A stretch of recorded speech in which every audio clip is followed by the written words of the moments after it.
میرم، نزار حس تنهایی بمیرم.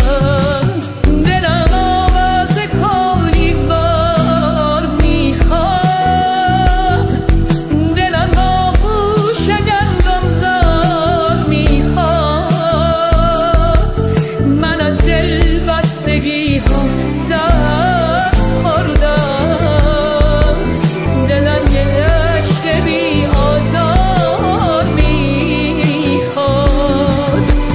خواب دیدم آسمون از چشم ما افتاده بود، خون من از گوشه چشم تو را افتاده بود.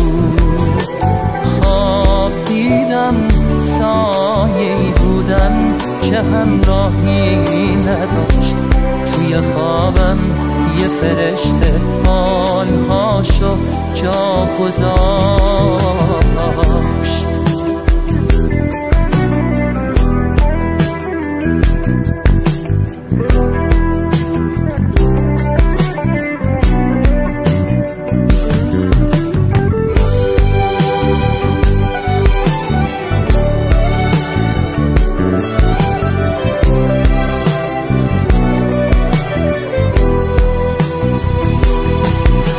حالی داره حسه پرکشیدن،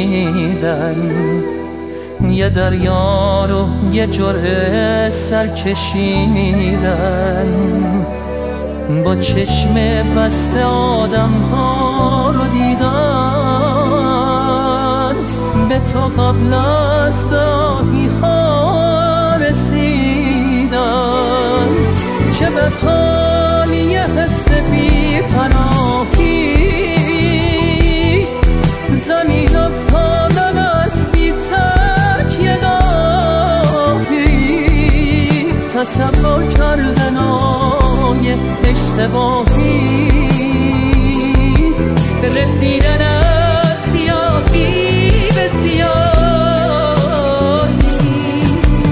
خواب دیدم آسمون از چشم ما افتاده بود، خون من از گوشه چشم تو را افتاده بود.